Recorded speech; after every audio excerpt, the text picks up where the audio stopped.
the Lord. परमेश्वर की Praise the उपस्थिति Lord. में आने के लिए परमेश्वर ने, जय मसीह, परमेश्वर ने हमें सहायता किया, इसलिए हम परमेश्वर को हृदय से धन्यवाद देते हैं, है ना। ऑलराइट, मैं देखने की कोशिश कर रहा हूँ। हम लोग यूट्यूब में अभी तक लाइव नहीं हुए हैं। एक मिनट,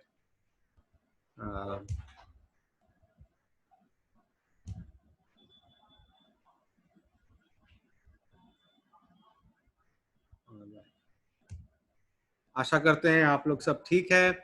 और यहाँ तक देखा जा रहा है कि बहुत कुछ अब धीरे धीरे नॉर्मल होता जा रहा है। प्रभु को धन्यवाद हो। हमारे चर्च में भी जितने लोग बीमार थे और कुछ मित्र जो बीमार थे, वो सब अब ठीक हो रहे हैं। ये परमेश्वर की बहुत बड़ी, यहाँ तक देखा जाए, बहुत बड़ी दया है। और मैं जानता हूँ कि हम लोग सब उसके लिए प्रार्थना कर रहे थे। कलीसिया के सारे लोगों के लिए हम प्रार्थना कर रहे थे और परमेश्वर धीरे धीरे सबको चंगाई दे रहा है। किसी को भी सिवियर कंडीशन तक परमेश्वर पहुंचने नहीं दिया। परमेश्वर को तहे दिल से धन्यवाद देते हैं, मगर फिर भी अभी भी हमें केयरफुल रहने की जरूरत है। और मैं आशा करता हूं कि हम सब जरूर केयरफुल होंगे।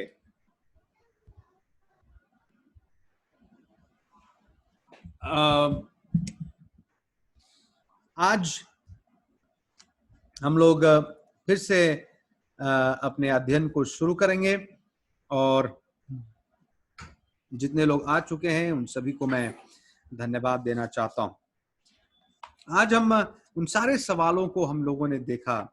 आज हम एक नए चैप्टर की ओर जा रहे हैं। हमारा चैप्टर नंबर 8 है ये। इस चैप्टर में हम अध्याय में हम विशेषकर देखने जा रहे हैं कि what is the meaning of salvation. उद्धार का क्या मतलब होता, और the eternity security of a child of God. अनंत काल तक के लिए एक परमेश्वर का संतान किस प्रकार सुरक्षित है और क्या आप उस सुरक्षा को महसूस करते हैं। ठीक है ना। तो इन बातों को हम देखने जाएंगे, मगर जिस प्रकार से हम जानते हैं समय की सीमा होती है और हम कई चीजों को डिटेल में भी पढ़ते हैं, सीखते हैं। हम हड़बड़ाते की कोशिश नहीं करते, भागने की कोशिश नहीं करते। तो उसी प्रकार आज भी हम इसमें से सीखेंगे। और जब हम इसमें से सीख रहे हैं तो मेरे पास करीब जो आज इस पॉइंट है, इस पॉइंट को समझाने के लिए 8 सब पॉइंट्स हैं, मगर जिसमें से हम 3 सब पॉइंट्स को आज देखेंगे। और यदि हम 3 सब पॉइंट्स को आज देख लें हमारे समय के अंदर में, तो आज हम वहीं उसे समाप्त भी करेंगे। ये मेरी कोशिश है कि मैं इतना कम से कम आज यहाँ पर खत्म कर सकूं। तो आज का हमारा चैप्टर का है कि उद्धार का क्या मतलब है। यहां पर बहुत सारे लोग उद्धार पाए हुए होंगे, बहुत सारे लोग उद्धार नहीं पाए हुए होंगे, कुछ लोग उद्धार का मतलब नहीं समझते होंगे। और हम उन सारी बातों को आज यहां पर समझने की कोशिश करेंगे। और हम आशा करते हैं कि परमेश्वर की आत्मा हमसे बात करेगी। हम आशा करते हैं कि परमेश्वर हमसे बोलेगा, बातचीत करेगा, और इस समय में उसका एक आनंद हम सभी के हृदय में बना रहेगा। ठीक है। तो आइए हम लोग एक छोटी सी प्रार्थना करें और उसके बाद हम आरंभ करेंगे। भाई अजय एक छोटी सी प्रार्थना में मदद करें।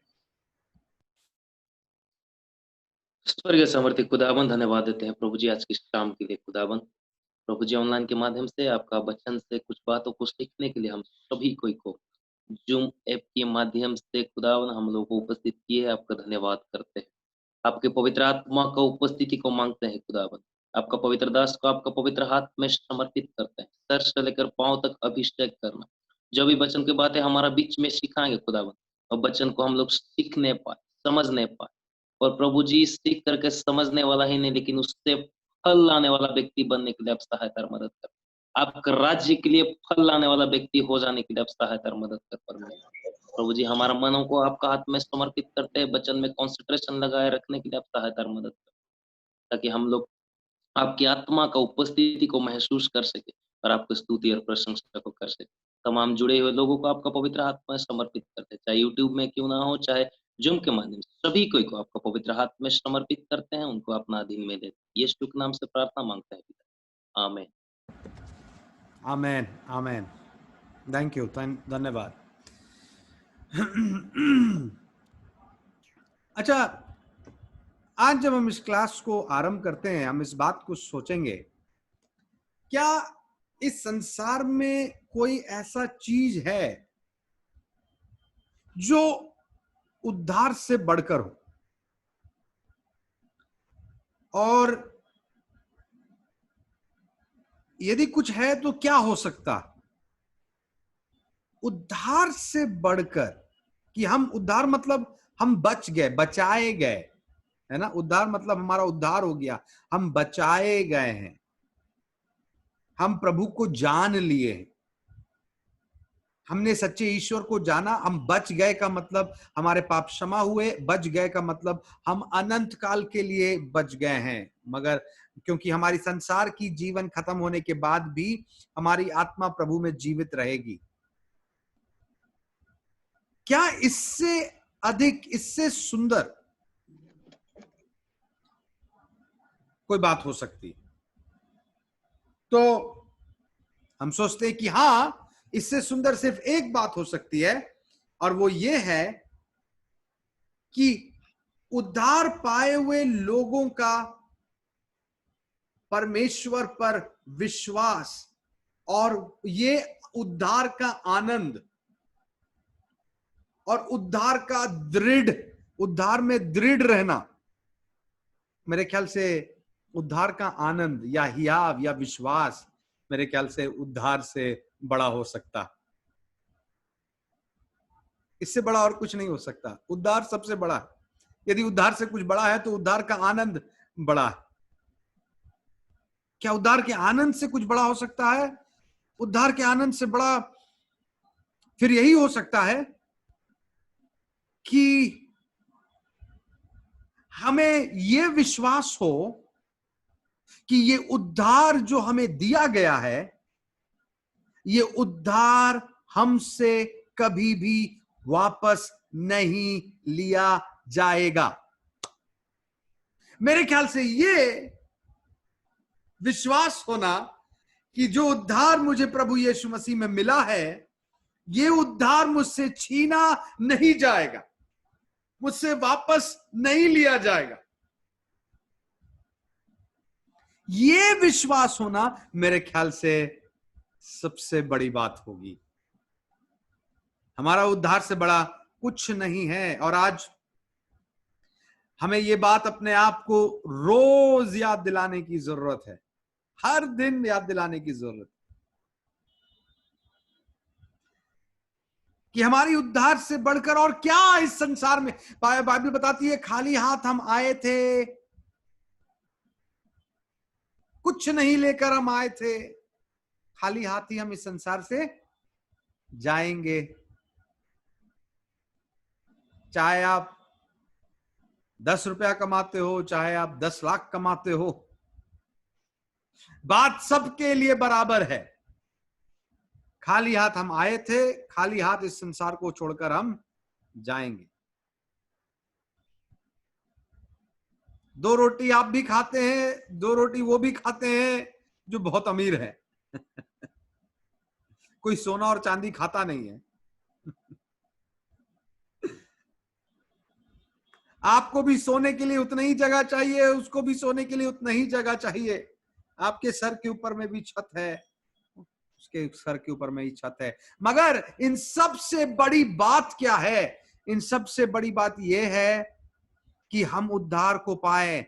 उद्धार से बड़ी बात क्या है? उद्धार का आनंद में जीना। ये उद्धार की में से बड़ी बात है। उससे भी बड़ी बात यह है कि हम उद्धार के आनंद में सिर्फ जीते नहीं, मगर हमको ये विश्वास है कि जो उद्धार मेरा प्रभु ने मुझे दिया है, वो उद्धार मुझसे कभी भी वापस छीना नहीं जाएगा। और आज हम इसी पे चर्चा करेंगे। क्या ये सच है कि जिसने उद्धार पाया वो कभी वापस नहीं जा सकता? उसका उद्धार उससे छीना नहीं जा सकता? देखिए, इस संसार में हम कई चीज इस संसार में खोते हैं, है ना? और कई चीज इस संसार में खोने की वजह से हमारे जीवन में डर और भय बना रहता। हम अपने घर में बिना ताला लगाए नहीं सोते, क्योंकि हमें डर लगता है कि यदि ताला ना लगाए तो कहीं कोई चोर ना घुस जाए। हम सुरक्षित रहते हैं अपनी बहनों, अपनी पत्नियों के साथ हम सुरक्षा प्रदान करना चाहते हैं, क्योंकि हमें डर है इस संसार में कहीं उनके साथ बाहर कुछ गलत ना हो जाए। इनसिक्योरिटी इस संसार में हमें जरूर मिलता है, और क्योंकि हम इतना इनसिक्योर रहते हैं हर चीज से लेकर, अपने गाड़ी को ताला लगाने से लेकर, अपने घर को ताला लगाने से लेकर, अपने डेबिट कार्ड का, एटीएम कार्ड का पिन नंबर चेंज करने के लेकर बार बार हम इतने इनसिक्योर है कि हमें लगता है कुछ गलत ना हो जाए। मगर एक चीज पर विश्वास हम सबको होना चाहिए, और वो ये है कि प्रभु यीशु मसीह में जो हमें मिलता है वो फिर छीना नहीं जा सकता है, चोरी नहीं किया जा सकता है। यीशु मसीह में जो हमें सिक्योरिटी मिलता है, वो सिक्योरिटी वापस कोई हमसे छीन नहीं सकता है। इस पर हमें विश्वास होने की जरूरत है।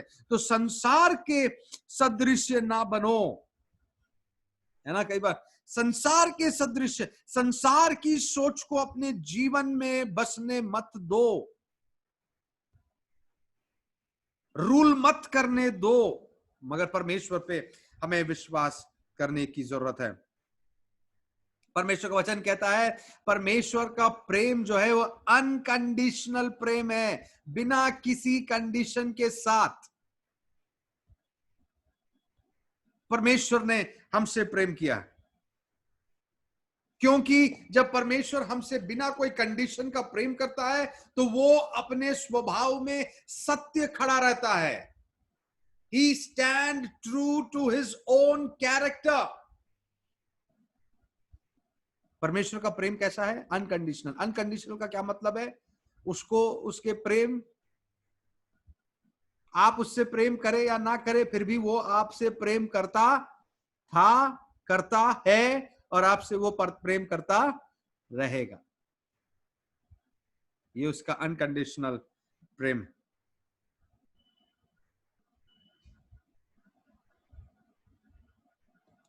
ये जो आज हम सीखने जाएंगे कि इटर्नल सिक्योरिटी जो है, अनंत काल की जो हमें सिक्योरिटी है, हमें सुरक्षा दिया गया है कि हम अपने उद्धार को खो नहीं सकते। जिसने कोई एक बार यीशु मसीह को पा लिया फिर वो उसे खो नहीं सकता, उस यीशु को खो नहीं सकता, क्योंकि वो हमेशा के लिए सुरक्षित हो गया। वो इसलिए हम इतने विश्वास से कह सकते हैं क्योंकि प्रभु यीशु मसीह ने हमारे काम को अधूरा नहीं छोड़ा, प्रभु यीशु मसीह ने हमारे काम को क्रूस पर पूरा किया। अब मैं उसे थोड़े विस्तार से यहां पर आज समझाने की कोशिश करूंगा। कई बार ये सवाल लोगों के जीवन में उठता है कि क्या हमारा उद्धार हमेशा के लिए हो सकता है? क्या हम एक बार प्रभु यीशु मसीह पे विश्वास करते हैं और क्या हम हमेशा के लिए बचाए जाते हैं? क्या कोई मसीह है जो यीशु मसीह को ग्रहण करने के बाद फिर यीशु मसीह को छोड़कर वापस जा सकता है? सचमुच ग्रहण करने के बाद, झूठा ग्रहण नहीं, फेक ग्रहण नहीं, इमोशनल में आकर ग्रहण करने के बात नहीं कर रहा हूं, दूसरों को प्लीज करने के लिए ग्रहण किया नहीं, सचमुच मन फिराकर प्रभु यीशु को ग्रहण करने के बाद क्या वो व्यक्ति फिर अपने उद्धार को जो प्रभु यीशु से उसे मिला, विश्वास के द्वारा दया से मिला, वो विश्वास को क्या वो खो सकता? नाउ हम क्यों सीख रहे हैं इसके बारे में? हम इसलिए इसके बारे में सीख रहे हैं यहां पर क्योंकि बहुत सी ऐसी कलीसियाएं हैं जो इस बात को सिखाती है कि लोग अपनी उद्धार को खो सकते हैं, और इसलिए हमें यह सीखना जरूरी है कि क्यों बाइबल हमें यह सिखाती है कि हम अपने उद्धार को नहीं खो सकते हैं, और उसी पर आज हम चर्चा करेंगे। मेरे साथ खोलिएगा यूहन्ना रचित सुसमाचार 5वां अध्याय उसके 24वां पद। यूहन्ना रचित सुसमाचार 5वां अध्याय उसके 24वां पद।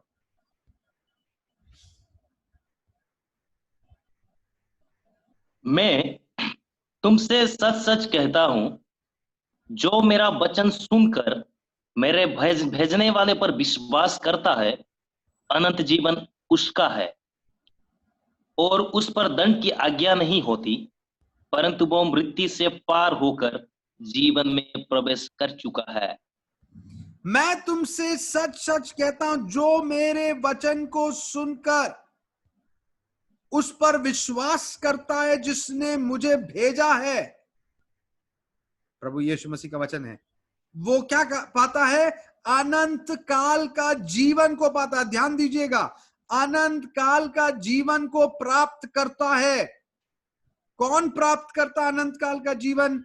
जो मेरे वचन को सुनकर उस पर विश्वास करता है, वो अनंत काल को प्राप्त करता है, और वो उस पर does not come into condemnation, उस पर दंड नहीं होता, पर वो मृत्यु को जीवन से हरा देता है। मैं चाहता हूं, यह बहुत पावरफुल है। जब यदि हम इसको समझ जाएंगे तो हमारा परमेश्वर के साथ रिश्ता एक दूसरे लेवल पे चला जाएगा। हम समझ जाएंगे वो हमसे कितना प्रेम करता है। मैं बार बार इस चीज को कलीसिया में बोलता हूं, जब तक हमको ये ना पता चले कि परमेश्वर हमसे कितना प्रेम करता है, जब तक हमें उसकी प्रेम की गहराई ना समझ में आ जाए, तब तक हम उससे प्रेम नहीं कर सकेंगे, है ना? इसलिए क्या होता है, कई बार जब लोग परमेश्वर के प्रेम को नहीं जानते हैं, तो अचानक वो अपने जीवन में एक अद्भुत काम को देखते हैं, है ना? एक चंगाई को देखते हैं, एक अद्भुत परमेश्वर के डिलीवरेंस को देखते हैं, एक असीम शांति को महसूस करते हैं, एक बड़ा आनंद को महसूस करते हैं। ये सब अनुभव जब उनको जीवन में होता है, वो समझ पाते हैं कि परमेश्वर का प्रेम कैसा है। हो सकता है जीवन भर वो चंगाई कंटिन्यू ना होता चला जाए। परमेश्वर हमसे प्रेम करता है, उसने हमें बता दिया, उसकी शिक्षा हमें मिली, और जब हमें वो कारण हो सकता है एक चंगाई थी, मगर हमने बाद में इस बात को सीख लिया कि प्रभु यीशु मसीह हमसे इतना प्रेम किया कि अपने आप को क्रूस पर उसने बलिदान कर दिया। जब हम उस प्रेम को समझ जाते हैं, हो नहीं सकता इसका हो सकता है कि बार बार हमारे जीवन में फिर से चंगाई ना हो, क्योंकि परमेश्वर को बार बार अपने प्रेम को हमें प्रूफ करने की जरूरत नहीं। He doesn't have to prove his love to us. आपको भी बार बार बोलने की जरूरत नहीं है, परमेश्वर यदि तू मुझसे प्रेम करता है तो ये कर कर दिखा, परमेश्वर यदि तू मुझसे प्रेम करता है तो एक चंगाई दिखा, यदि तू मुझसे प्रेम करता है तो एक नौकरी देकर दिखा। I mean, God doesn't have to prove. परमेश्वर को किसी को साबित करने की जरूरत नहीं है, उसने कर दिया। हमें अपनी विश्वास की आंखों से देखने की जरूरत है। हम परमेश्वर को ब्लैकमेल ना करें कभी भी, कर कर दिखा तो मैं मान जाऊंगा। तू नहीं मानेगा तो क्या होगा? ईश्वर ईश्वर नहीं रहेगा क्या? समझ रहे ना? नुकसान ईश्वर का नहीं है। हमें हमें लगता है कि नुकसान ईश्वर का, मैं मान जाऊं, मैं नहीं मानूंगा। तू नहीं मानेगा तो क्या होगा? नुकसान ईश्वर का नहीं है ना, नुकसान मेरा है ना। हम अनंत काल को नहीं जान रहे हैं, हम परमेश्वर को नहीं समझ रहे हैं, और इसलिए जरूरी है कि हम उसके प्रेम को समझे, उसकी ओर से आने वाली शांति को प्राप्त करें, उसे समझने की कोशिश करें। ऑलराइट, तो एक और वचन पढ़िएगा, ये हम सब जानते हैं, यूहन्ना 3 उसका 16 क्या कहता है? परमेश्वर ने जगत से ऐसा प्रेम किया कि उसने अपना एकलौता पुत्र दे दिया, ताकि जो कोई भी उस पर विश्वास करे, फिर से ध्यान दीजिएगा, क्या करे?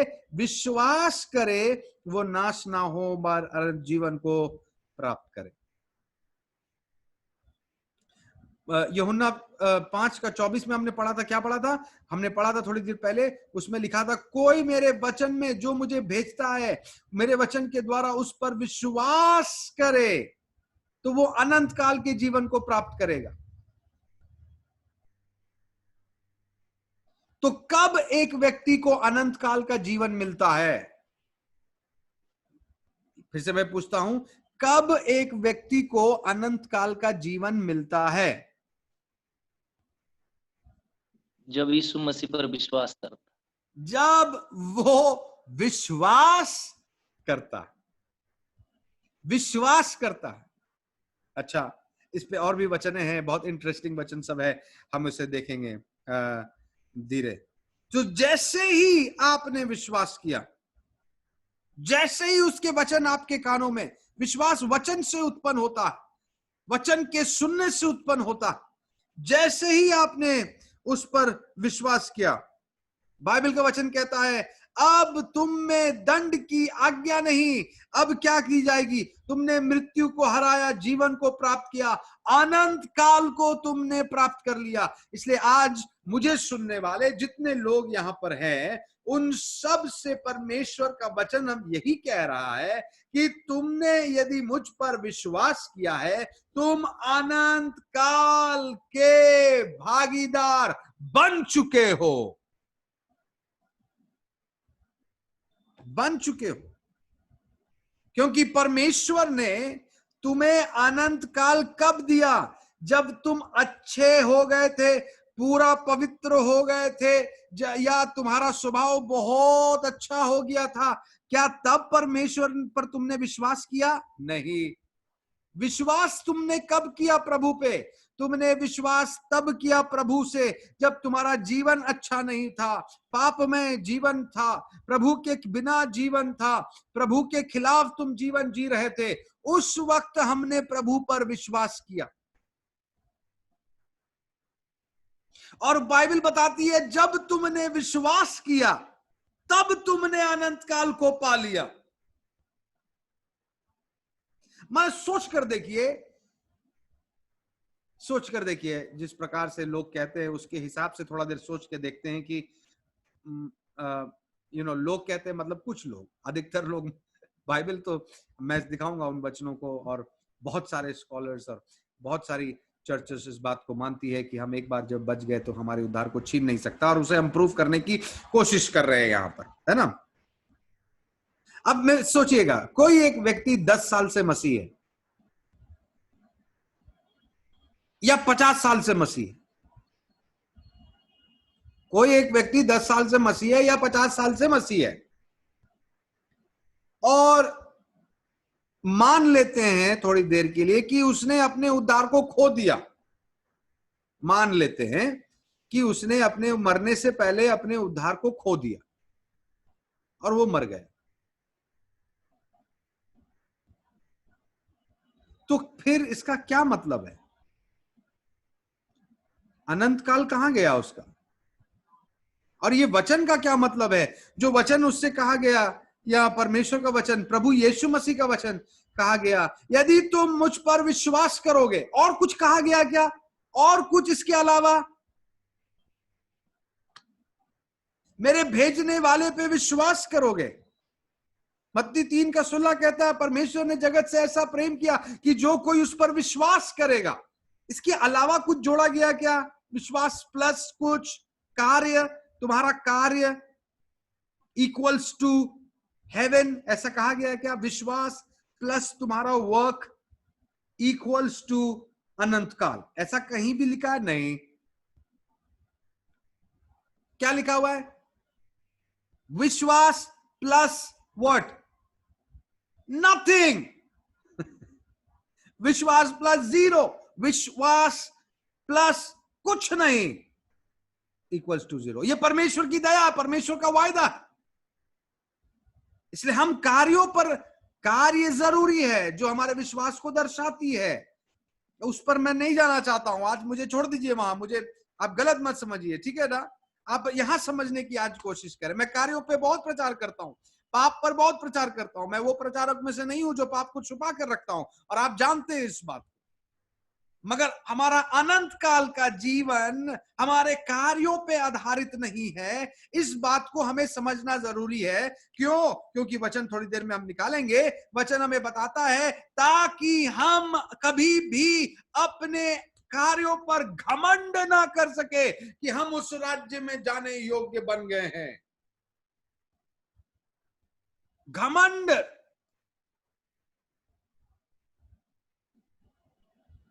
आज पवित्रता का घमंड भी लेकर हम चलते हैं।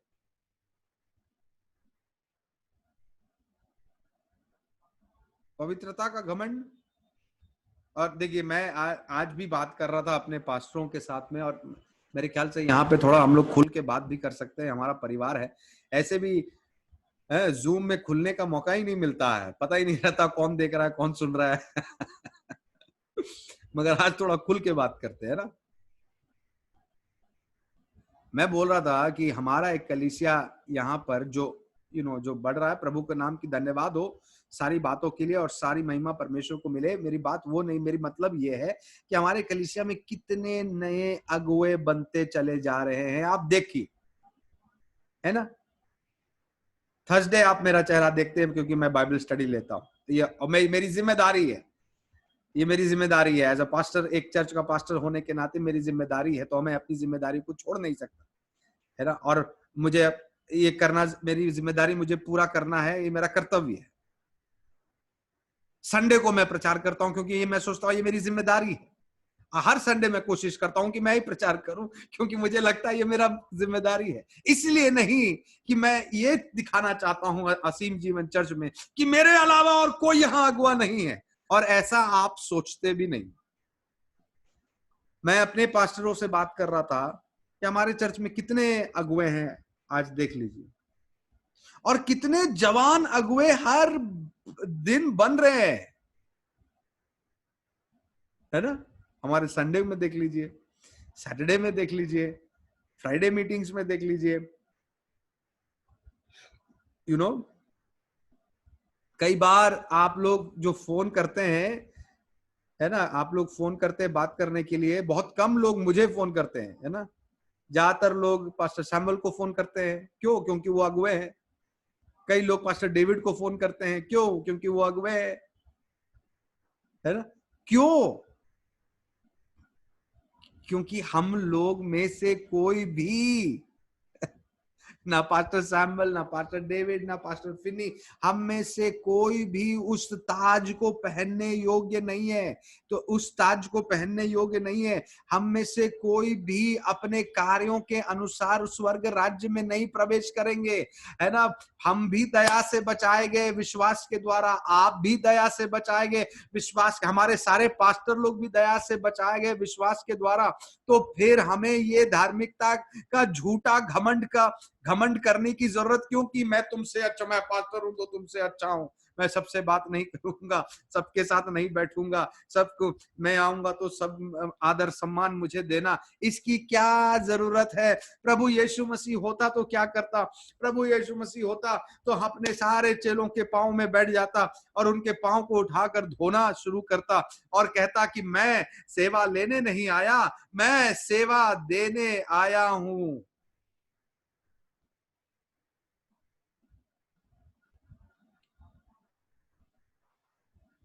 सच ये है, सच ये है, चाहे हम इस संसार में कितना बड़ा पास्टर भी क्यों ना बन जाए, हम इस संसार में कितना धर्मी व्यक्ति भी अपने आप को क्यों ना कहता हो, सच ये है कि हम में से कोई भी अपने कार्यों के वजह से स्वर्ग राज्य में प्रवेश नहीं करेगा। हम स्वर्ग राज्य में प्रवेश तभी करेंगे यदि हम यीशु मसीह पर विश्वास करते हैं और उसके पवित्र कार्यों के वजह से हमें स्वर्ग राज्य दिया जाएगा, मेरे और आपके नहीं। तो फिर ये झूठा घमंड क्यों, है ना? धार्मिकता का ही घमंड क्यों? यही घमंड शैतान को शैतान बना दिया।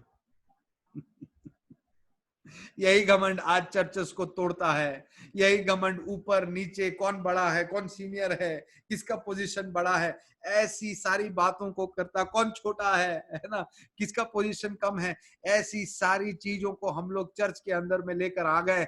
जबकि प्रभु यीशु मसीह ने अपने चेलों से क्या कहा था? चेलों से कहा तुम्हें बड़ा बनना है ना तो सबसे छोटा बन जाओ। क्योंकि तुम जब सबसे छोटा बन जाओगे, सबसे शून्य बन जाओगे, तो तुम ऑटोमेटिकली सबसे बड़े कहलाओगे। क्या आज इस संसार में हम लोग सोच भी सकते हैं क्या सबसे बड़ा आदमी सबसे छोटा बन जाए? क्यों? क्योंकि हम लोगों ने ऐसा कर दिया है, ऐसा बना दिया है, ऐसा एटमॉस्फेयर क्रिएट कर दिया है। गलती हम लोगों की भी है, पास्टरों की भी गलती है कि हद से ज्यादा हमने लोगों से इज्जत को मांग लिया। हद से ज्यादा हमने लोगों से इज्जत, जब लोग इज्जत दे रहे थे तो जहां उन्हें रोकना चाहिए था हमने रोका नहीं। मुझे याद है, मैं हमेशा इस बात को कहता हूं कि आप लोग हमारा बहुत इज्जत करते हैं, है ना, उतना काफी है। इससे ज्यादा हमें अब इज्जत दिखाने की जरूरत नहीं है, क्योंकि हम भी इंसान है, आप भी इंसान है। हमारा एक ही पवित्र परमेश्वर है जो ईश्वर है, हमें भी उसकी दया चाहिए, आपको भी उसकी दया चाहिए। तो मैं याद करता हूं, मैं जब हमारे चर्च के एक भाई अभी जूम में होगा, सुन रहा होगा, जब मैं इस संडे चर्च में, हम लोग यहाँ पर जूता खोलते थे, है ना, जूता खोल के इस चर्च में घुसते थे, और जब मैं चर्च खत्म करके बाहर निकलता था तो ये भाई मुझसे बहुत प्रेम करते हैं, है ना, और बहुत आदर, बहुत इज्जत करते हैं। तो अपने प्रेम के वजह से, और जूता क्योंकि एकदम बहुत सारे लोगों का जूता होता था, इधर उधर लोग फेंक दिया करते थे, तो ये भाई मेरे जूता निकाल कर अच्छा से उसे साफ कर कर उसे मेरे लिए एकदम हाथ में पकड़कर ऐसा रख देते थे नीचे में। एक संडे मैंने देखा, मुझे अच्छा नहीं लगा, मैं बोला यार ऐसा इसको करना नहीं चाहिए, मगर उस दिन मैं इतना हड़बड़ी में हिंदी से इंग्लिश सर्विस जाता हूँ, उस दिन मैंने उससे कुछ नहीं कहा। दूसरा हफ्ता मैंने देखा, उस दिन भी मैं भाग गया। तीसरा हफ्ता मैं, मगर हर बार बोलता हूँ ऐसा मत करो, ऐसा मत करो, एक बार जरूर बोलता हूँ ऐसा मत करो, मगर ये भाई तो हर हफ्ता मुझसे इतना प्रेम करता है कि मेरी जूताओं को पकड़कर उससे साफ करके रख, मेरे लिए तैयार करके रखता है ताकि मैं निकलूं, जूता पहनूं और चल जाऊं, पर मुझे समझ में आया कि ये तो 2-3 संडे हो गया, ये समझ नहीं रहा बात को, तो मैंने एक दिन उसे पकड़ा और उसके कंधे में हाथ को डाला, उसे बाहर लेकर गया और मैंने उससे समझाया, इस बात को उसे समझाया, हद से ज्यादा इज्जत मत दिया करो, है ना। क्या कारण है? कारण ये है कि आज कोई मेरे लिए जूता निकाल कर देता है, ठीक है ना, धीरे धीरे जाके ये मेरी आदत बन जाती है। अभी तो मुझे खराब लग रहा है, 3 दिन मेरा जूता साफ करके दिया तो मुझे खराब, अरे ऐसा नहीं करना चाहिए, मगर जब ये लगातार करता और मैं इसे रोकूंगा नहीं तो 2 महीना के बाद ये मेरी आदत हो जाएगी, और 2 महीना के बाद यदि कोई मेरा जूता उठा के वहां ना रखे तो मुझे अच्छा नहीं लगेगा।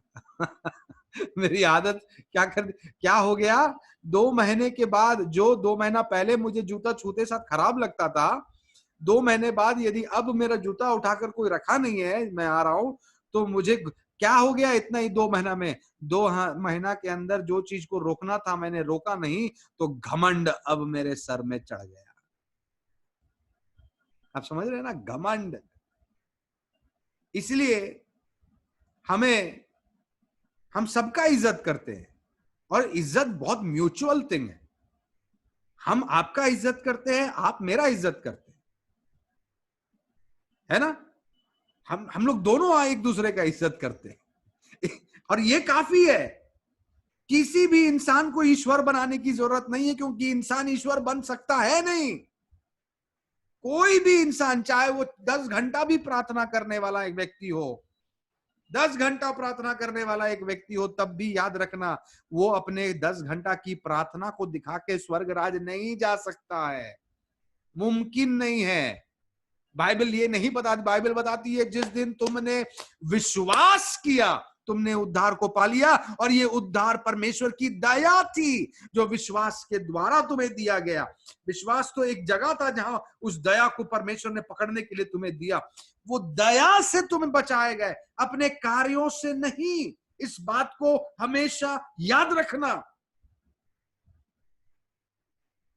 तो फिर क्या कार्य जरूरी है? उस पर मैं नहीं जाऊंगा, जरूरी है, और आप जानते हैं, आपने यदि मुझे सुना है पहले भी तो आप जानते हैं, जरूरी है, मगर स्वर्ग राज्य के लिए नहीं, हमारी खुद की आनंद के लिए, हमारा खुद का उद्धार का आनंद के लिए, ताकि हम प्रभु यीशु के जैसा दिख सके, बन सके, चल सके, हमारा आनंद दुगुना हो जाए। कार्य जरूरी है। उद्धार को पाने के बाद, ज्योति को जानने के बाद हम फिर अंधकार में कैसे चल सकते हैं? कोई भी नहा लेगा और नहाने का मजा को समझ जाएगा, उसके बाद फिर कीचड़ में घुसेगा क्या? नहीं ना। उसके बाद जब फिर उसे गंदा लगेगा, तुरंत जाके वो हाथ को धोएगा। फिर यदि उसे गंदा लगे, जाकर फिर से नहा लेगा। क्यों? क्योंकि उसे नहाने का और साफ रहने का आनंद मिल गया है। मगर जिसको नहीं मिला, वो गंदगी में ही आराम से जी रहा है, उससे कोई मतलब नहीं।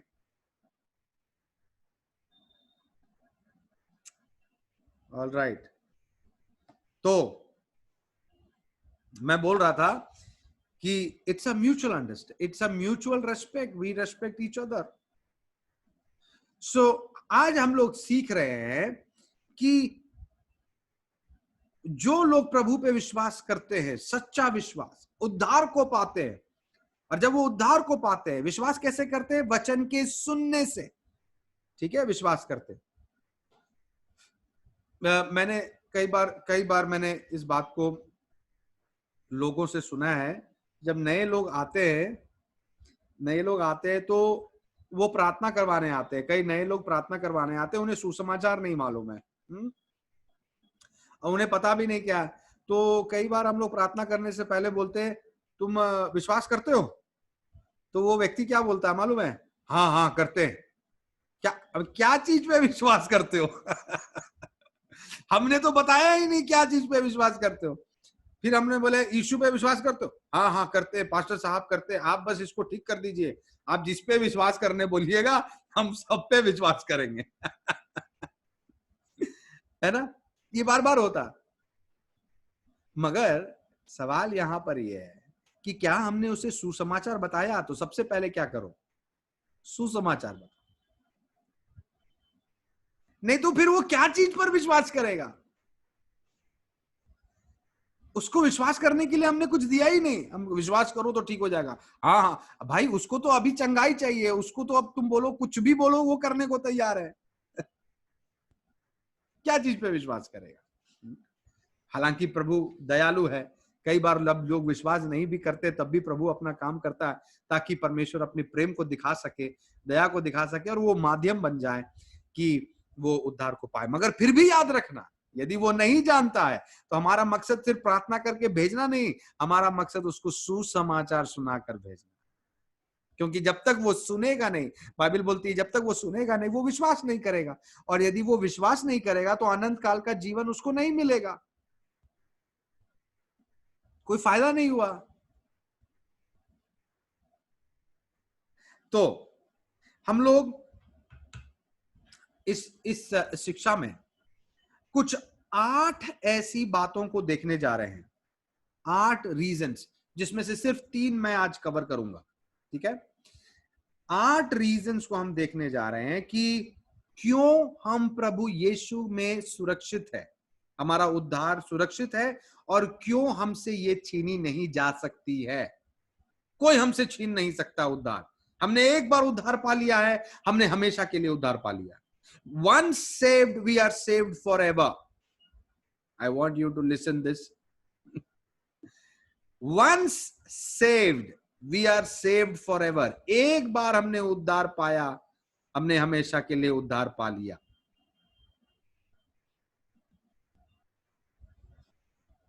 क्यों मैं इतनी हिम्मत के साथ ये बोल सकता हूं?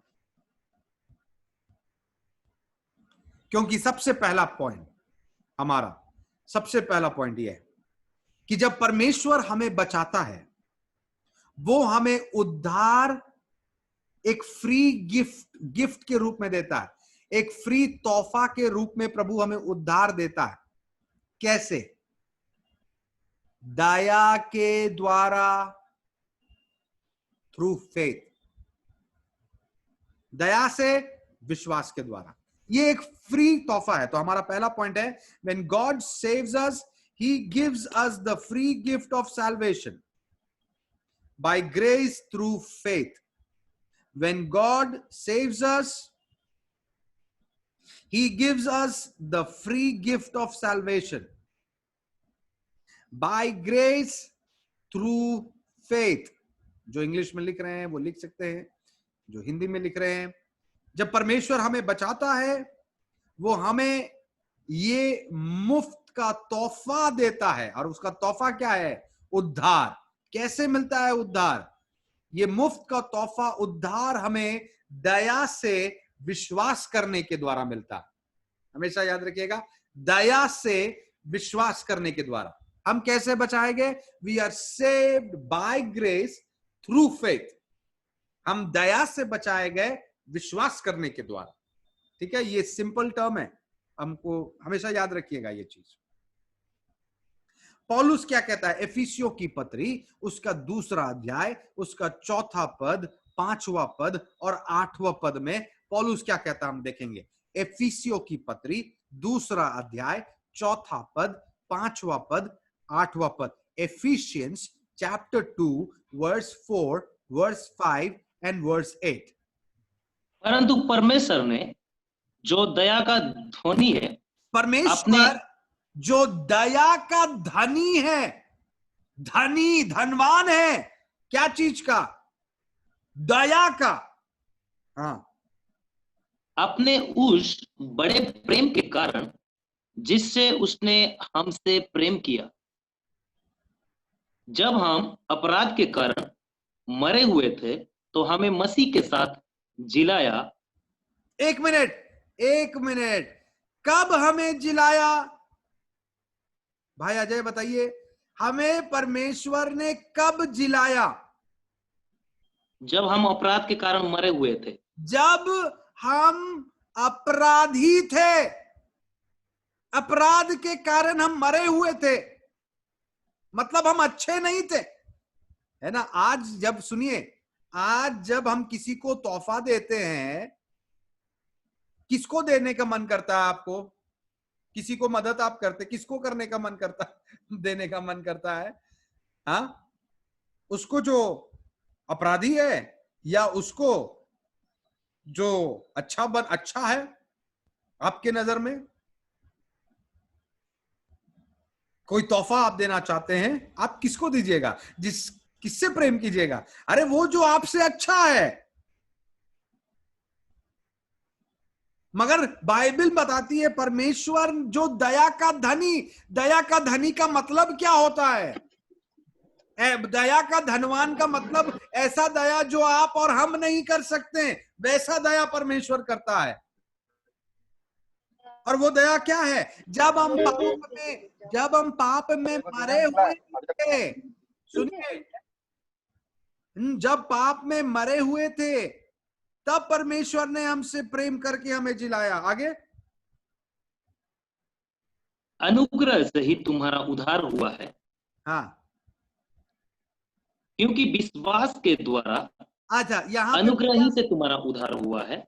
एक मिनट, यहाँ पे मिल गया ये वचन, क्योंकि अनुग्रह से ही तुम्हारा उद्धार हुआ है, क्योंकि विश्वास के द्वारा अनुग्रह के कारण। हाँ, दिक्कत एक ही चीज कभी नहीं मिलता। ऑलराइट,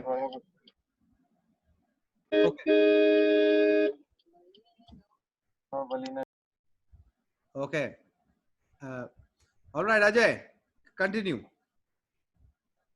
विश्वास ही से तुम्हारा उद्धार हुआ है, और ये तुम्हारी ओर से नहीं वरन परमेश्वर का दान है। ये तुम्हारी ओर से नहीं, परमेश्वर का दान है। उद्धार तुम्हारी ओर से नहीं, तुम्हारे अच्छे कर्मों से नहीं, ये परमेश्वर का दान है। समझ रहे हैं ना? परमेश्वर का दान है। अच्छा, 8वां पद क्या कहता है? 8वां पद, ये मैं 8वां ही पढ़ा था सर। अरे यहाँ नीचे वो कहा है कि no one can reason to boast, कहां लिखा हुआ? कोई घमंड ना करे। इसी के आगे पढ़िए तब। और ना कर्म के कारण ऐसा हो सकता है कोई घमंड करे। हाँ, फिर से पढ़िएगा भैया। और ना कर्मों के कारण ऐसा ना हो कि कोई घमंड करे। ये कर्मों के कारण नहीं होता, दान है। कर्मों के कारण नहीं होता, क्यों? ताकि कोई घमंड ना कर सके अपने कार्यों में।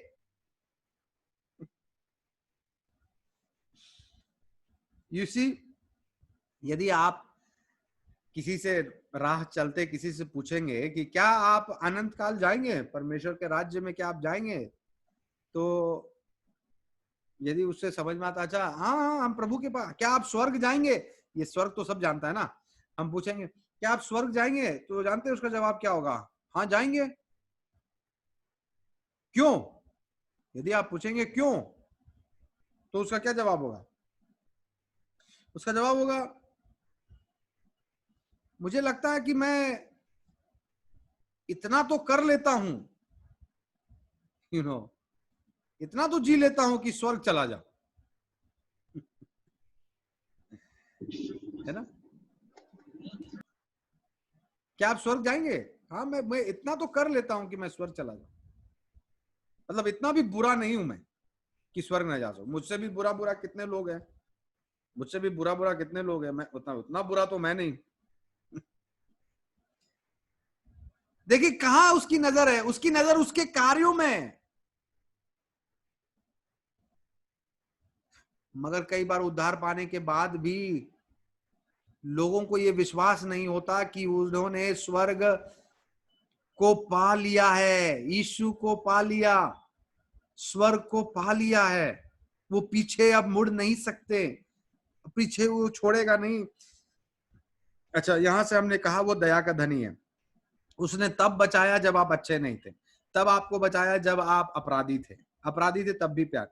क्यों उसने उस समय आपको बचाया जब आप अपराधी थे? ताकि आप अपने कार्यों पे कभी घमंड ना कर सके। ठीक है ना? इतना तो साफ हो गया। अब हम है ना, हम आगे बढ़ेंगे।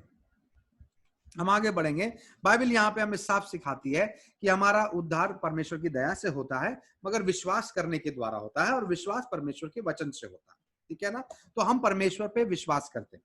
कैसे कौन विश्वास करता है परमेश्वर पे, और कैसे विश्वास करता है परमेश्वर? क्या हम परमेश्वर पे विश्वास कर सकते हैं बिना परमेश्वर की मदद से? ऐसा हो सकता है क्या? नहीं। ऐसा नहीं हो सकता।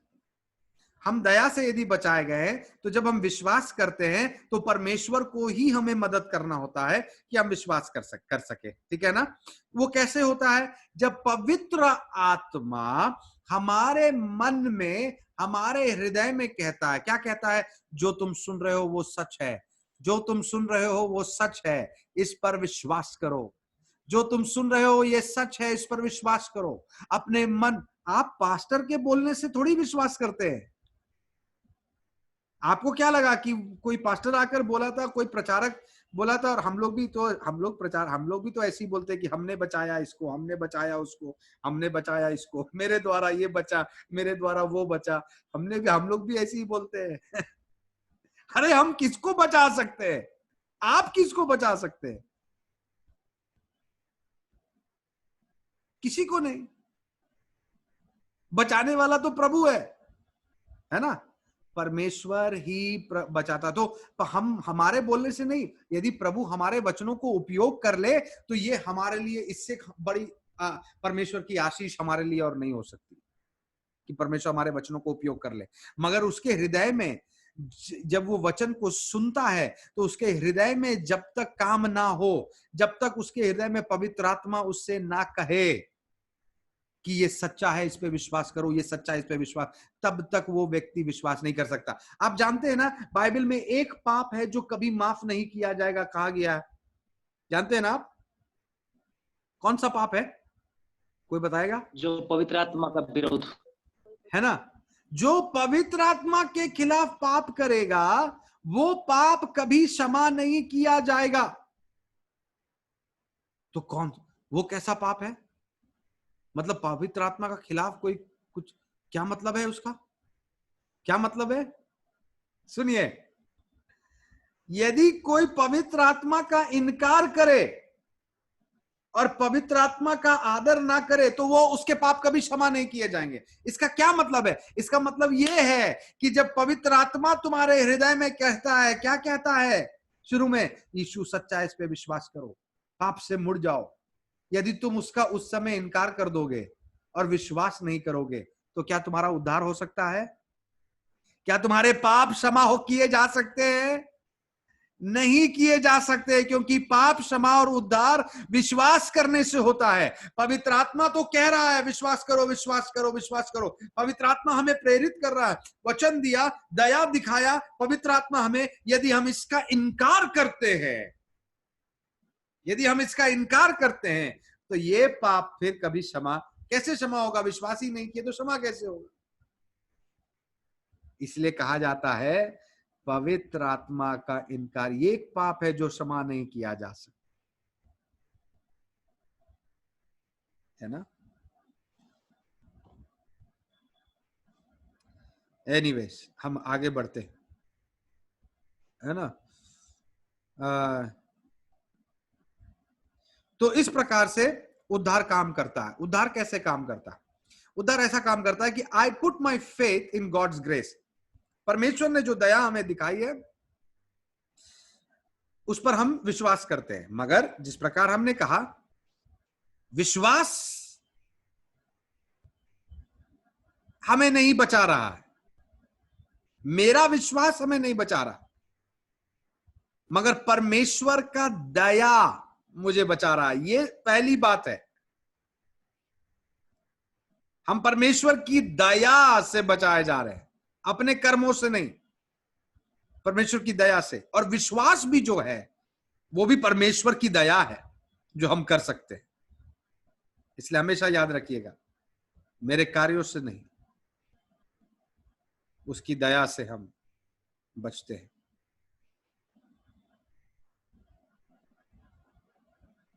ऑल राइट, हम आगे बढ़ेंगे।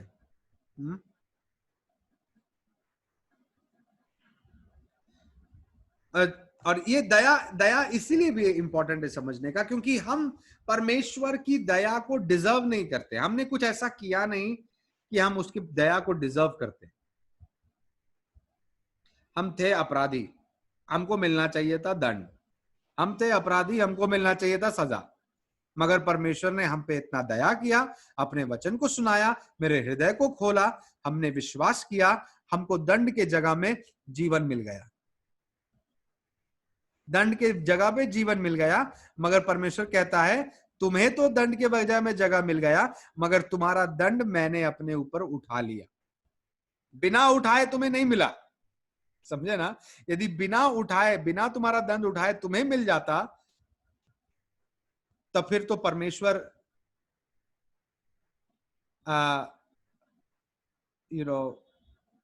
अपने ही जजमेंट में गलत हो जाता, क्योंकि परमेश्वर ने कहा था पाप की मजदूरी मृत्यु है। इसलिए वो परमेश्वर ऐसे ही, अच्छा मैंने तो कहा था पाप की मजदूरी मृत्यु है, मगर अभी मुझे मन बदल गया, अभी लग रहा मैं तुझे बचा लूं, तुझे बचा लूं, तुझे बचा लूं, तुझे बचा लूं, मैं बचा लेता हूं। प्रभु बोलेगा ये गलत हो जाएगा। हाँ मैं तुझे बचाऊंगा, हाँ मैं तुझे बचाऊंगा, हाँ मैं दाऊद को भी बचाऊंगा, मूसा को भी बचाऊंगा, यहोशू को भी बचाऊंगा, पौलुस को भी बचाऊंगा, पतरस को भी बचाऊंगा, मैं हाँ सबको बचाऊंगा, मगर दाम तो चुकाना पड़ेगा। यदि तुम नहीं चुकाओगे वो दाम मैं खुद चुकाऊंगा तुम्हारे लिए।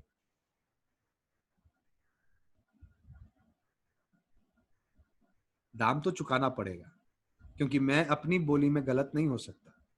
मैंने कहा मजदूरी तो देना पड़े, मगर तुम मत दो, मैं दे दूंगा। यदि तुम मुझ पर विश्वास करोगे तो मैं तुम्हें जीवन दूंगा, जीवन, अनंत काल का जीवन। दूसरा, आज का दूसरा point, When God saves us, He forgives us all our sins.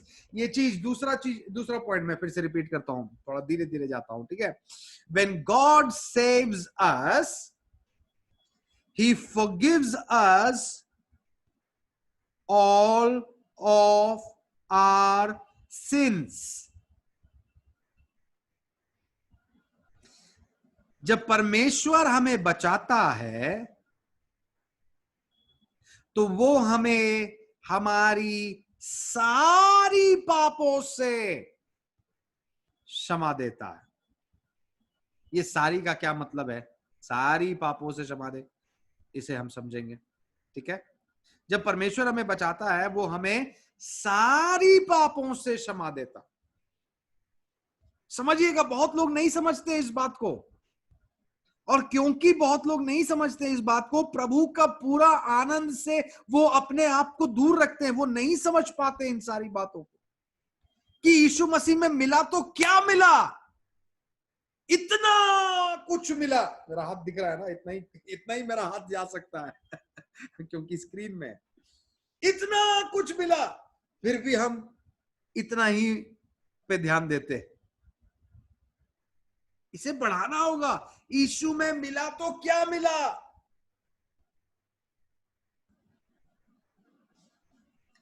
उसने हमारी सारी पापों को क्षमा कर दिया।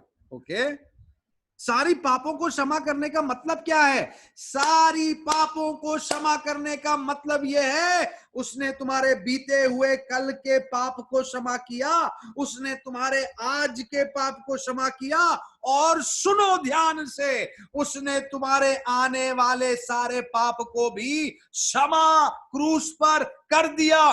बिना क्षमा किए तुम उद्धार को अनंत काल तक नहीं देख पाओगे।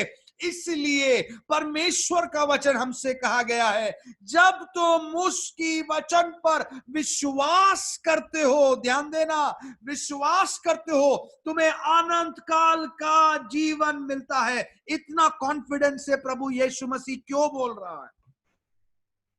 क्यों बोल रहा है उद्धार तुम्हें अनंत काल तक लेकर जाएगा? यीशु मसीह पे को शक क्यों नहीं है? क्योंकि यीशु मसीह को मालूम है तुम कुछ भी कर लो, तुम्हारा बीता हुआ, तुम्हारा आज का, जब तुम विश्वास करते हो और तुम्हारे मरते दम का सारा पाप मैंने अपने ऊपर ले लिया, तो मुझे कॉन्फिडेंस नहीं होगा तुम अनंत काल जा रहे हो, तो फिर किसको कॉन्फिडेंस होगा?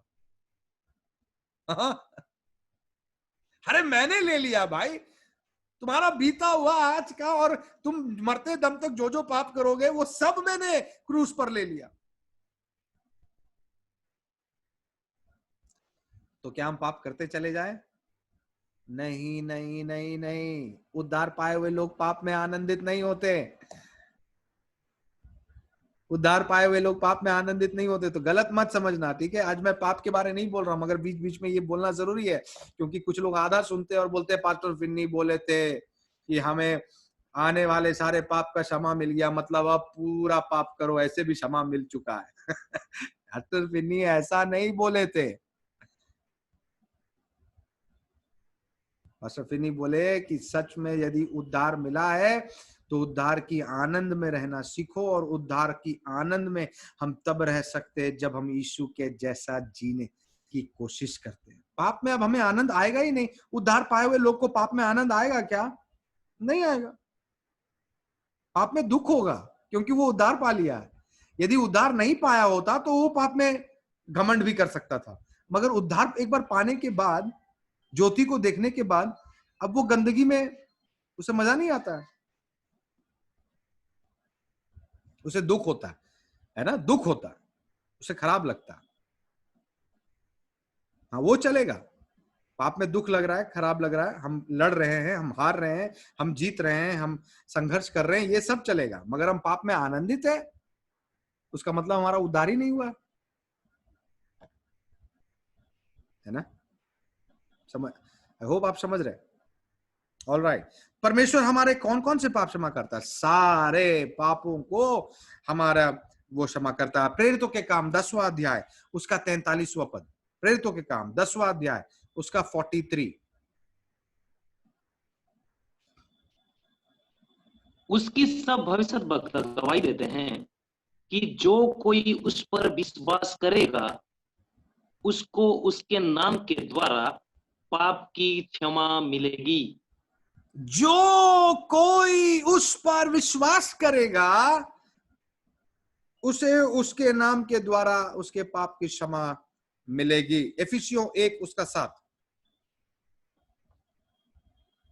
एफिसियों 1 उसका 7।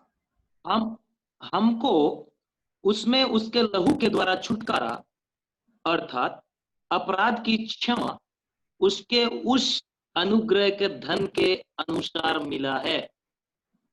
अनुग्रह के धन के अनुसार हमें हमारे पाप की क्षमा मिल चुकी है।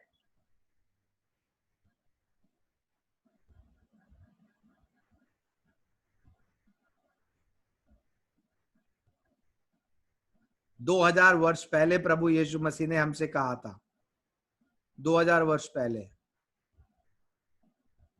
जब वो क्रूस पर मरा तो हमारे पापों के लिए उसने बलिदान को दिया, और हमारे पाप को उसने कहा विश्वास करोगे तुम्हारे पाप क्षमा हो जाएंगे। 2000 साल पहले। उस समय उसने हमारे आने वाले पाप को क्षमा कर दिया, किया ना। उस समय 2000 वर्ष पहले ही प्रभु यीशु मसीह ने हमारे आने वाले पाप को क्षमा कर दिया। तो क्या वो हमारे मरते दम के पाप को क्षमा नहीं कर सकता? बिल्कुल कर सकता। कुलुस्सियों की पत्री 2 अध्याय 13 और 14।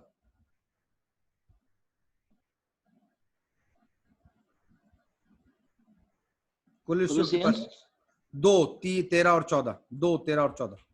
उसने तुम्हें भी जो अपने अपराधों और अपने शरीर की खतना रहित दशा में मुर्दा थे उसके साथ जिलाया और हमारे सब अपराधों को क्षमा किया, और विधियों का वो लेख जो हमारे नाम पर और हमारे विरोध में था मिटा डाला, और उसे क्रूस पर किलो से जोड़कर सामने से हटा दिया है।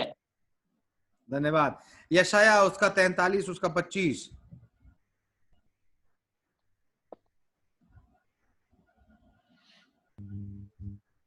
मैं वही हूँ जो अपने नाम के निमित्त तेरे अपराधों को मिटा देता हूँ और तेरे पापों को स्मरण ना करूंगा।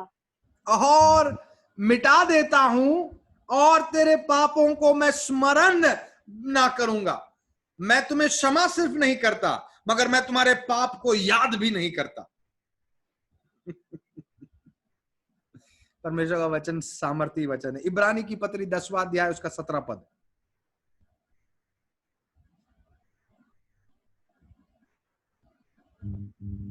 फिर वह फिर यह वो कहता ये है, कहता है, मैं उनके पापों की ओर, उनके अधर्म के कामों को फिर कभी स्मरण ना करूंगा। फिर कभी उनकी पापों को मैं स्मरण ना करूंगा।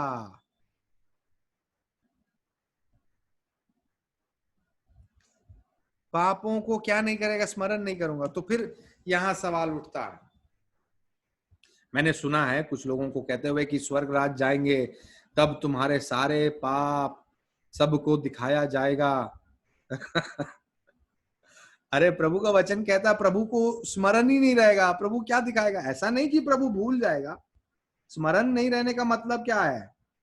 प्रभु भुला देगा, प्रभु उसे याद फिर नहीं करेगा। तो क्या वो आपको लज्जित करेगा?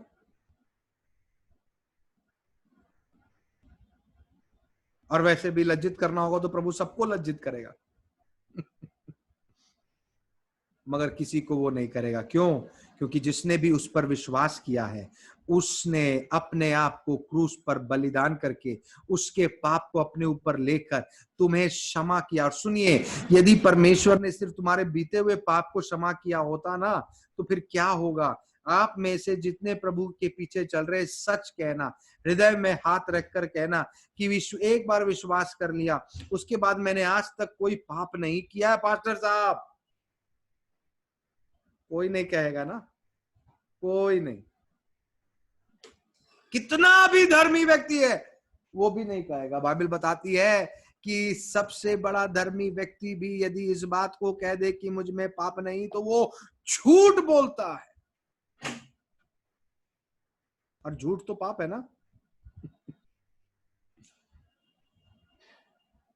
तो परमेश्वर ने हमारे पाप को क्षमा किए। और अब मैं चाहता हूं कि आप इस बात को समझे, बाइबल हमें साफ बताती है उसने हमारे बीते हुए, आज के, कल के सारे पाप को क्षमा कर दिया। और इसीलिए जब हम गिरते हैं तो वो हमें उठाता है, हमें छोड़ता नहीं। और जब वो उठाता है, हम उसके प्रेम में और उसके प्रेम में हम और अधिक बढ़ते। पहला यूहन्ना 1:8, अजय भाई वहां लिख रहे हैं, पढ़िए भाई अजय। पहला यूहन्ना 1:8। यदि हम कहे कि हमें कुछ भी पाप नहीं, तो अपने आप को धोखा देते हैं और हमें सत्य नहीं। धन्यवाद उसे पढ़ने के लिए। हम धोखा दे रहे हैं अपने आप यदि हम कहते हैं हमें पाप नहीं, तो पाप है। ओके, तो दो बातों को हमने सीखा ना। परमेश्वर, गॉड से परमेश्वर जब हमें बचाता है, वो हमें एक मुफ्त का तोहफा देता है। ठीक है, वो तोहफा क्या है? उद्धार। और उद्धार कैसे हमको मिलता है? दया से। किसके द्वारा? विश्वास के द्वारा। और हम जानते हैं वो विश्वास भी किसका दया दान है?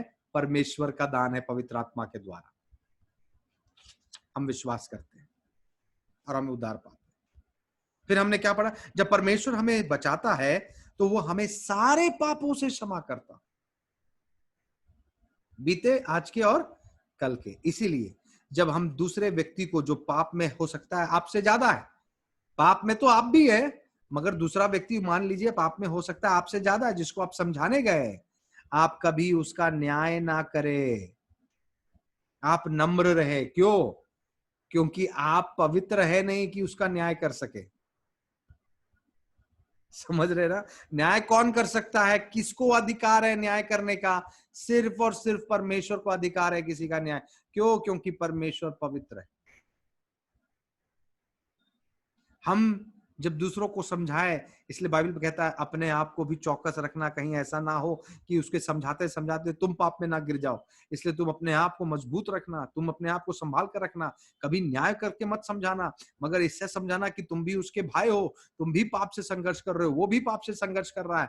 हमें एक दूसरे को क्या करना? मदद करना, एक दूसरे को आगे बढ़ाना, एक दूसरे को निंदा नहीं करना, एक दूसरे को लज्जित नहीं करना, एक दूसरे को मदद करना, ताकि हम बढ़ सके। यही कलीसिया है, यही कलीसिया की सुंदरता है, यही कलीसिया की खूबसूरती है कि हम एक दूसरे को मदद करें और बढ़ने में और बढ़ने में और बढ़ने में परमेश्वर के साथ हम सहायता है। This is the beauty of church. मगर आज चर्च का मतलब बदल चुका है। हमें कितना दुख होता है जब चर्च के अंदर लड़ाई होती है, जब चर्च के अंदर में एक दूसरे के बारे में लोग बुरा बोलते हैं। चर्च के अंदर में क्या क्या क्या क्या नहीं हो रहा, 2 टुकड़े, 3 टुकड़े, 4 टुकड़े, 5 टुकड़े, ना जाने कितने टुकड़े हो गए। इतने टुकड़े होने के बाद भी सारे टुकड़े संडे को चर्च आते हैं, ताकि चर्च में चर्च की आराधना में उन्हें इंटरेस्ट नहीं है, आराधना के बाद इन टुकड़ों की बातों में इंटरेस्ट है। मेरा ग्रुप आया कि नहीं, उसका ग्रुप आया कि नहीं, अरे तुम जरूर आना संडे को, हम लोग कमजोर पड़ जाते हैं, तुम नहीं आते हो। अरे संडे को हम क्या कर रहे हैं? Church is a symbol of unity, of love, of forgiveness, of tolerance. That is church.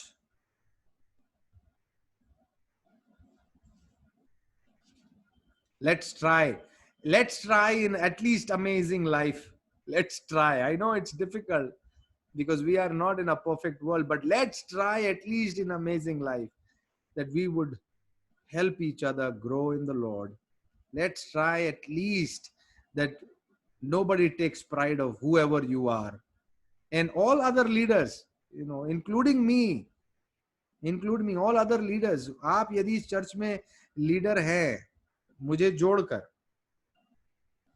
अपने लीडरशिप का घमंड कभी ना करें। आप यदि लीडर है तो आपको समझना होगा, आप सेवा करने के लिए, servant leader, we are called to be a servant leader. आप दूसरों की मदद करने के लिए, उनके हाथ पकड़कर चलाने के लिए, उन्हें क्षमा करने के लिए, उनके पांव को धोने के लिए, यदि उनके पांव को धोना भी पड़े तो हमें पीछे रहने की जरूरत नहीं। We are called to serve serve serve. We are not called to अपने नाम के आगे में pastor, senior pastor, reverend pastor ये सब लगा के अपना मूल्य बढ़ाने के लिए नहीं। ओ मुझे पर पास्टर साहब ने यूथ लीडर बनाया है। अरे यूथ लीडर बनाया है तो यूथ का को सेवा करने के लिए बनाया है, यूथ के ऊपर रूल करने के लिए नहीं बुलाया है। संडे स्कूल लीडर बनाया तो मतलब बच्चों की सेवा करने के लिए बुलाया है ना। जो भी लीडरशिप आपको मिलता है चर्च के अंदर में, उसका मतलब वो एरिया में आप सबसे छोटे व्यक्ति है, सबसे ऊंचा बनकर रूल करने के लिए नहीं, आपको सबसे छोटा बनकर उनकी सेवा करने के लिए बुलाया गया। वर्शिप लीडर है, वर्शिप लीडर है, प्रेयर लीडर है, बहुत सारी लीडरशिप है। एनीवेज, ये सारी लीडरशिप आपको इसलिए दिया है क्योंकि आप सेवा कर सके, रूल नहीं, घमंड नहीं, छोटा बन सके। हमें याद रखने की जरूरत है, परमेश्वर ने हमारे ओके तो हम पीते। और लास्ट पॉइंट, तीसरा, परमेश्वर, ओके मैं कर लूंगा, तीसरा कर लूंगा 5-10 मिनट में। जब परमेश्वर हमें बचाता है, he declares us righteous and tells us that we are perfect and complete in him forever. अब मैं धीरे से बोलता हूं, जो लिख रहे हैं उनके लिए ना। When God saves us, he declares us righteous and tells us that we are perfect and complete in him forever. Okay, जब परमेश्वर हमें बचाता है तो वो हमें क्या करता है? वो हमें धर्मी ठहरा देता है, डिक्लेयर कर देता है कि ये धर्मी है। जब परमेश्वर बचाता है, सुनिए ध्यान दीजिए, जब परमेश्वर बचाता है तो क्या आप धर्मी थे? हमने थोड़ा देर पहले क्या पढ़ा था? हम अपराधी थे पढ़ा था ना, हम अपराधी थे। अभी तक, अब तो अपराधी क्या ओवरनाइट में हम बदल गए? बदल रहे हैं, हम धीरे धीरे बदल रहे हैं, अच्छी बात है, मगर हम थे कौन? हम अपराधी थे। मगर बाइबल क्या बताती है? जब परमेश्वर ने हमें बचाया, उसने क्या किया? हमें पवित्र ठहरा दिया। He declared righteous। हम जो थे नहीं, उसने ठहरा दिया। उसको अधिकार है ठहराने का, उसको अधिकार है ठहराने, वही ठहरा सकता है। यदि सुनिए, यदि वो पाप का दंड दे सकता है, उसको अधिकार है पाप का दंड देने के लिए भी, है ना, क्योंकि वो ईश्वर है, तो उसको अधिकार है धर्मी ठहराने की भी। क्यों? हाँ, क्योंकि वो ईश्वर है, मगर उससे भी बड़ा काम है धर्मी ठहराने के लिए, क्योंकि उसने हमारे पाप को क्रूस पर ले लिया है, इसलिए उसको अधिकार है। तो क्या परमेश्वर धर्मी ठहराता है? दूसरा कोरिन्थी उसका अपने रोमी 4 उसका 5 पढ़िएगा, रोमी 4 उसका 5 पहले। परंतु जो काम नहीं करता परं भक्तिहीनों के धार्मिक ठहराने वाला पर विश्वास करता है, उसका विश्वास उसके लिए धार्मिकता गिना जाता है। जो काम नहीं करता, इसका मतलब क्या? काम नहीं करने का मतलब क्या है? जो आलसी है? नहीं नहीं नहीं वो मतलब वो नहीं है, मतलब ये है जो अपने कर्मों पर विश्वास नहीं मगर परमेश्वर पर पूरा विश्वास करता है।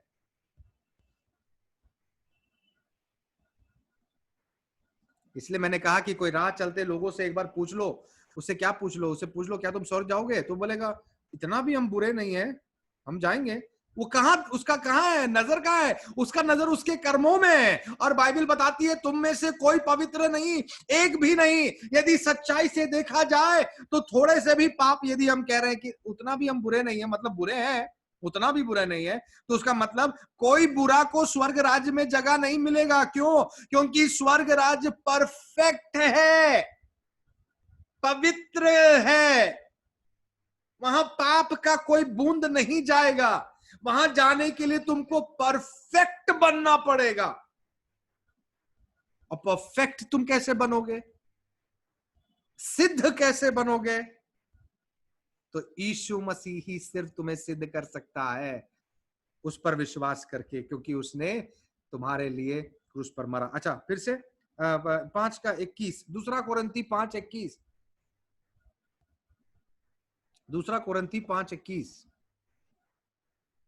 जो पाप से अज्ञात था उसी को उसने हमारे लिए पाप ठहराया कि हम उसमें होकर परमेश्वर की धार्मिकता बन जाए। सुनिए, जो पाप से अज्ञान था, यीशु मसीह पाप से अज्ञान था, उसी को परमेश्वर ने पाप, उस पे पाप ठहराया। ठीक है, उसने पाप किया नहीं मगर उसने हमारे पाप को क्या कर लिया? अपने ऊपर में ले लिया, ताकि क्या हो सके अजय भाई? कि हम उसमें होकर हाँ, परमेश्वर की धार्मिकता बन जाए। ताकि उसमें होकर, उसमें होकर हम परमेश्वर की धार्मिकता बन जाए, है ना? उसमें होकर हम परमेश्वर की धार्मिकता बन जाएंगे। अच्छा, एक और वचन को पढ़ते हैं जल्दी से, इब्रानी 10:14। मेरे ख्याल से अभी जो वचन हमने पढ़ा है सेल्फ एक्सप्लेनेटरी है, मगर हम आगे देखते हैं। इब्रानी 10:14। क्योंकि उसने एक ही चढ़ावे के द्वारा उन्हें जो पवित्र किए जाते हैं सर्वदा के लिए सिद्ध कर दिया है। और एक बार आपका आवाज कट रहा था, फिर से पढ़िएगा। 10 इब्रानी क्योंकि 10:10। उसी का इच्छा से हम यीशु मसीह के देह के एक ही बार बलिदान चढ़ाए जाने के द्वारा पवित्र किए गए हैं। एक ही बार बलिदान चढ़ाने के द्वारा, उसी के द्वारा हम पवित्र किए गए हैं। अब 14 पढ़िए। क्योंकि उसने एक ही चढ़ावे के द्वारा उन्हें जो पवित्र किए जाते हैं सर्वदा के लिए सिद्ध कर दिया है। आहा, कब के लिए सिद्ध कर दिया है अजय भाई? सर्वदा के लिए, हमेशा के लिए। सर्वदा के लिए क्या कर दिया है? सिद्ध कर दिया है। सिद्ध कर दिया, परफेक्ट, परफेक्ट कर दिया है। पर ठीक है ना? क्या हम परफेक्ट हो गए क्या? नहीं ना, मगर ठहरा दिया सिद्ध अपने लहू के द्वारा, हमारे लिए कुर्बान होकर। हम जो नहीं कर सकते हैं वो हमें ठहरा दिया। इसलिए मैं बोलता हूं यीशु मसीह तुम्हारे पापों के लिए मरा, ये सच है, ये सबसे बड़ा सच है। मगर उसने तुम्हारे लिए 33 साल जिया भी, इसको मत भूलना। उसका क्या मतलब है? 33 साल जिया मतलब क्या मतलब है? यीशु मसीह की सेवकाई हमें कितना साल दिखाई देती है? हाँ, कितना साल यीशु मसीह की सेवकाई हमें नजर आती है इस संसार में? 3 साढ़े 3 साल, है ना? 3 साढ़े 3 साल की उसकी सेवकाई। तो 30 साल तक यीशु मसीह क्या कर रहा था? और यीशु मसीह 33 साल रहा, सिर्फ 3 ही साल सेवा किया। क्यों नहीं थोड़ा सा और 25 साल में करता भाई, थोड़ा टाइम का और उपयोग करता, 20 साल में करता, वो तो बचपन से ही कर सकता था। मगर यीशु मसीह ने सेवा में पब्लिक मिनिस्ट्री सिर्फ 3 साल किया। तो ये 30 साल तक यीशु मसीह क्या कर रहा था इस संसार में? आपके लिए और मेरे लिए धार्मिकता को पिता के पास कमा रहा था। समझ रहे हैं मेरी बात को? यीशु मसीह कौन है? सिद्ध है, उसने कभी पाप नहीं किए। यीशु मसीह कभी पाप नहीं किए, वो सिद्ध है। वो 33 साल क्या कर रहा था इस संसार में प्रभु यीशु मसीह? जबकि सिर्फ 3 ही साल सेवा था, तो 30 साल क्या हो रहा था? 30 साल प्रभु यीशु, ये पूरा 33 साल प्रभु यीशु मसीह हमारे लिए, He was living for us a life worthy to be taken into heaven. एक ऐसा जीवन जी रहा था जिससे कि हम स्वर्ग राज हमें मिल सके, पाप रहित जीवन, सिद्ध जीवन। तो हमें प्रभु यीशु मसीह में क्या मिलता है? हमें प्रभु यीशु मसीह में हमारी पाप की क्षमा तो मिलती है, ये तो सच है, पाप की क्षमा मिलती है। मगर एक और चीज मिलता है जो इससे भी बड़ा है, वो ये है कि जो 33.5 साल प्रभु यीशु मसीह ने धर्मी जीवन जिया, पवित्र जीवन जिया, वो धर्मी जीवन, वो पवित्र जीवन मुझे क्रेडिट कर दिया जाता है, मुझे दे दिया जाता है।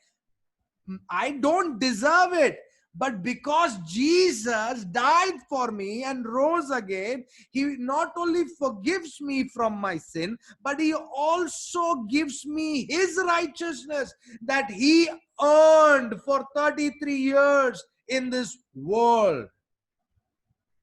33.5 साल जो उसने कमाया, वो धार्मिकता वो हमें दे देता।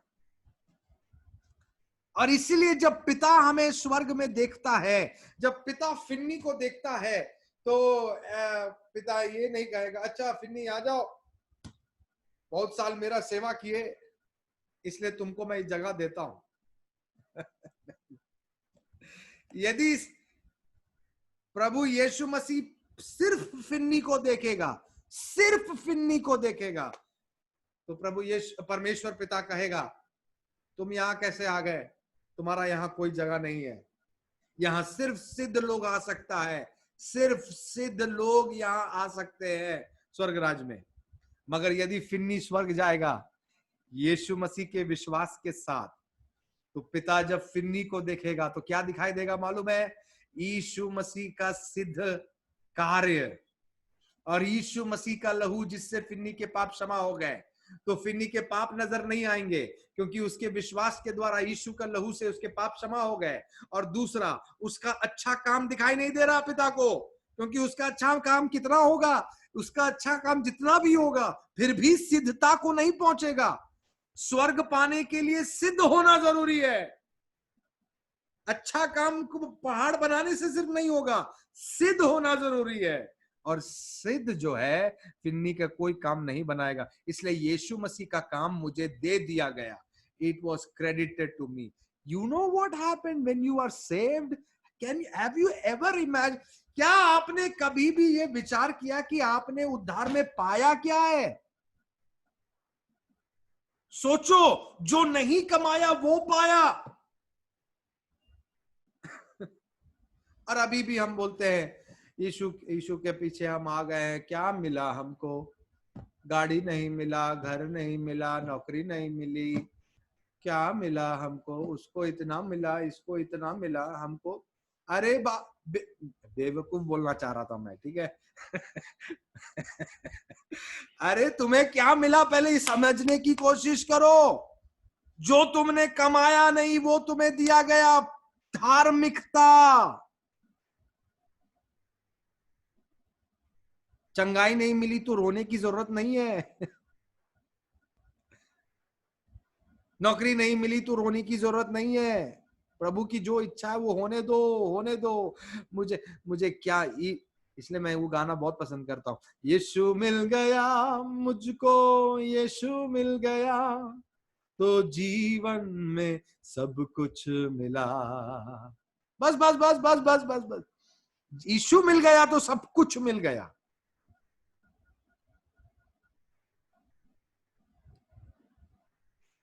आई होप, मैं सोचता हूं कि आप समझ रहे कि यीशु में तुम्हें क्या मिला। तुम्हारे पाप क्षमा हुए, बीते हुए, आज के और हमेशा के। दूसरा, तुम्हें सिद्ध बना दिया गया, और वो सिद्धता कमाया हुआ है, तुम्हारा नहीं, मेरा नहीं। वो सिद्धता यीशु मसीह का कमाया हुआ है। जब तुमने विश्वास किया वो तुझे दे दिया गया, और इसलिए तुम अनंत काल के राज्य बन गए। तुम अनंत काल के राज्य कब बने? जिस दिन तुमने इस वचन को सुनकर यीशु पर विश्वास किया, उस दिन से तुम अनंत काल के राज्य। तुम्हारे अंदर ये शक नहीं होना चाहिए कि मैं स्वर्ग जाऊंगा कि नहीं। अरे ये सवाल तो उसके पास है जो उद्धार नहीं पाया है। हमारे पास इसका उत्तर है, मैं स्वर्ग जाऊंगा, 100% जाऊंगा। क्यों? क्योंकि मुझे विश्वास है अपने ऊपर में, अपने कर्मों में नहीं नहीं नहीं, मैं अपने कर्मों को देखकर स्वर्ग नहीं जाऊंगा। मुझे विश्वास है यीशु मसीह के कर्मों में, मुझे विश्वास है यीशु मसीह के क्रूस पर, मुझे विश्वास है उसके हर एक वचन पर। इसलिए मैं कह सकता हूं 100% कि मेरा उद्धार हो गया, मैं अनंत काल में जरूर जाऊंगा।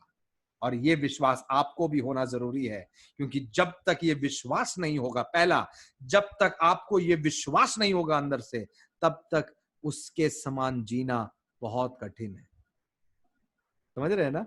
उसके जैसा बनना कठिन है, पवित्रता में चलना मुश्किल है। विश्वास होना जरूरी है कि हमें परमेश्वर ने क्षमा भी किया, धर्मी भी ठहराया। धन्यवाद देता हूं। क्षमा चाहता हूं, मैं 5 मिनट थोड़ा ज्यादा ले लिया। मैं यहाँ पे समाप्त करना चाहता हूं। आइए एक अंतिम प्रार्थना के साथ हम समाप्त करेंगे। ऑलराइट, और मैं अंतिम प्रार्थना के लिए कहाँ चला गया? 1 मिनट। अंतिम प्रार्थना के लिए मैं किसको बोल सकता हूँ? कौन करेगा जल्दी से छोटा सा प्रार्थना? ओके कोई भी करे। भाई अनिल भगत, आप है क्या? आप सुन रहे हैं मुझे? भाई अनिल भगत,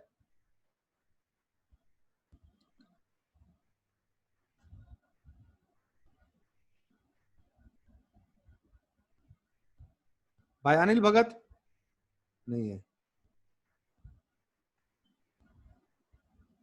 यदि आप है,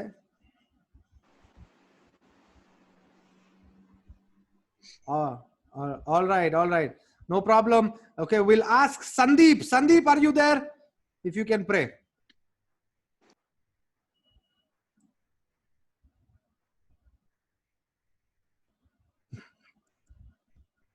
Sandeep, if you are there, you can pray. Sandeep Paul, yeah.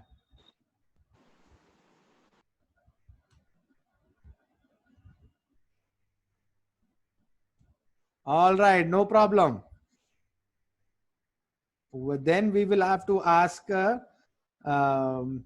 Suvarta is on. Suvarta, you are praying. Okay, let's pray. Heavenly Father, thank you God for giving us this wonderful time of learning. अपने हमें इतना सब कुछ सीखने का मौका दिया प्रभु यीशु। हम आपकी उपस्थिति में आए हैं और हम इस चीज़ का धन्यवाद देते हैं कि आप पास्टर फिनी को हमें आपका सच सीखने में और जानने में मदद किए हैं प्रभु। और आज यही जाने कि salvation is not by works but it is by faith, कि हम आप पर विश्वास करें। बस इसी के लिए नहीं कि हमें चंगाई मिले या कुछ आपसे पाए, बट यही कि हमें इटर्निटी का गिफ्ट मिले प्रभु, कि हम आपके उपस्थिति में रहे। और प्रभु जो भी हमने आज सीखा है, हम विश्वास करते हैं कि हम इस चीज को हम आगे बढ़कर इस चीज पे जिएंगे और इस चीज को बस सीख के हमारे दिमाग पे नहीं पर हमारे दिल में लेके हम इसको चलेंगे प्रभु।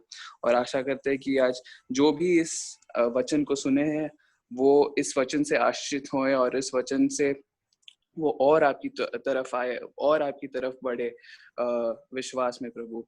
इस छोटी सी प्रार्थना को आपके विनती में देते हैं, आमीन।